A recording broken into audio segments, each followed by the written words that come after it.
हर हर महादेव। दोस्तों, आपका स्वागत है हमारे चैनल में। अब इस संसार में इंसान सफलता प्राप्त करने की इच्छा रखता है, किंतु कभी कभी जी तोड़ मेहनत करने के बाद भी जो जो भी व्यक्ति उसके अनुसार उसे फल का परिणाम नहीं मिलता और वह निराश हो जाता है। लेकिन इससे हम आपको भोलेनाथ के प्रिय मास सावन मास से जुड़ी कुछ खास उपाय बताएंगे, जिससे आपके जीवन में आने वाली समस्याएं बाधाएं का नाश हो सकता है और हो जाएगा और आपके लिए प्रगति के द्वार खुल सकते हैं। तो चलिए जानते हैं कौन सा उपाय करना चाहिए कि जिससे कि आप सबकी मनोकामना जल्दी से पूरी हो जाए। लेकिन आपने विशेष तौर पर ध्यान रखना है, सावन मास में ही मनोकामना आपकी पूर्ण होगी। तो सावन मास में आपने जो जो हम उपाय बताएंगे उसे आपने ध्यानपूर्वक लिख लेना है या फिर नोट कर लेना है। उसके बाद ही आप इस उपाय को कीजिएगा। रोज़ सुबह शिवलिंग पर गंगा जल अर्पित करने से सभी मनोकामनाएं आपकी पूर्ण हो जाती है। गंगा जल आप घर से ले जा सकते हैं या फिर आप यमुना जी हैं तो वहाँ से भी आप ले सकते हैं, या आपके पास गंगा जल है तो पानी में थोड़ा सा गंगा जल मिला करके तब आप ले जा सकते हैं। शुद्ध गंगा जल कभी भी खड़े होकर अर्पित नहीं करना है, या बैठ करके या फिर घुटनों के बल आपने करना है।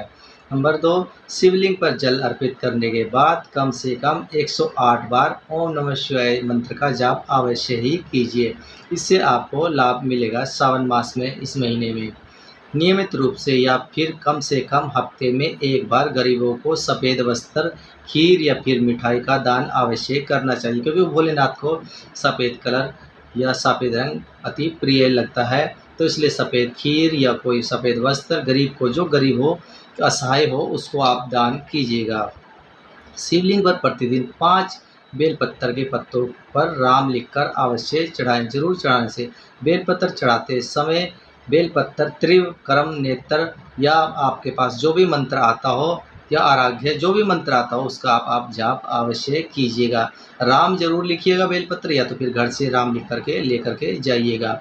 इसमें सावन मास में आप डेली के डेली ये चढ़ा सकते हैं। आप भगवान शिव का विशेष कृपा पाने के लिए श्रावण मास में किसी भी एक सोमवार को घर में महादेव का रुद्राभिषेक अवश्य करवाएं।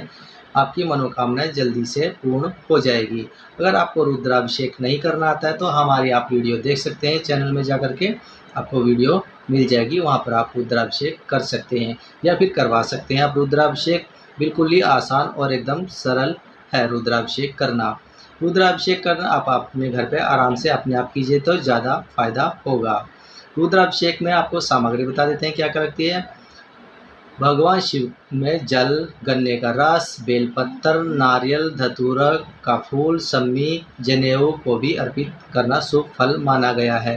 लेकिन आप विशेष तौर पर ध्यान रखिए कि नारियल का जल नहीं चढ़ाना है। आप नारियल चढ़ा सकते हैं, इसमें नारियल का जल नहीं चढ़ाना है। अगर आप जनेऊ चढ़ाते हैं, जनेऊ पर आप तिलक लगा करके तभी थोड़ा सा उसे गीला करके तब चढ़ाइएगा। आप भगवान शिव के साथ माता पार्वती की पूजा अर्चना करने के बाद, दोनों की आरती करने के बाद, मनोकामना जो भी आपकी मनोकामनाएं हैं जो नहीं पूरी हो रही, जो आपके काम अटके हुए हैं, तो उस काम को आप माता पार्वती भोलेनाथ शिव को अवश्य उसके बाद पूजा आरती करने के बाद अवश्य बोलिएगा।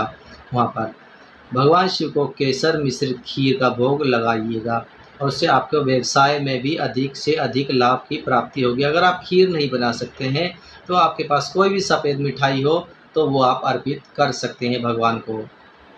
केसर जरूर होना चाहिए, विशेष तौर पर इस चीज़ का ध्यान रखिएगा।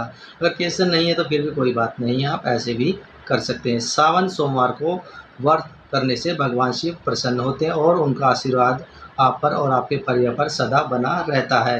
ये विशेष तौर पर ध्यान रखिएगा। सावन सोमवार को आप व्रत रख सकते हैं, ये कभी भी रख सकते हैं। बेलपत्र के पेड़ के नीचे शिव मिट्टी के जो शिवलिंग है उनकी स्थापना कीजिए। स्थापना करने के बाद विधि विधान से पूजा करने के बाद आप यमुना जी में या गंगा जी में विसर्जन उन्हें कर दीजिएगा।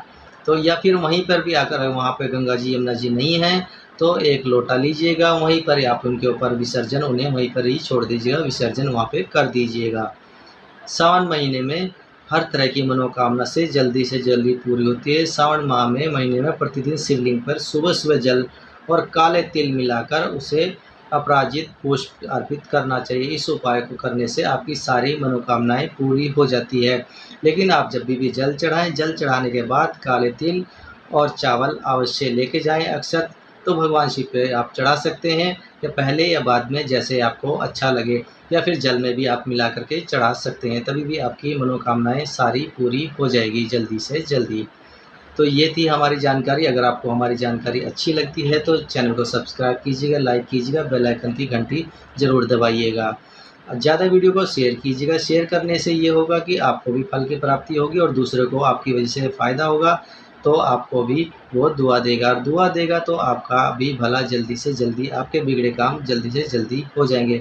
हमारा और ऊपर वाले का, भोलेनाथ का आशीर्वाद सदा आपके साथ रहे, और आप खुशियों से आपका घर भरा पूरा रहे, फल फूलते रहें, आपकी सारी इच्छाएं जल्दी से पूरी हो जाए। कमेंट में हर हर महादेव जरूर लिखिएगा। हर हर महादेव।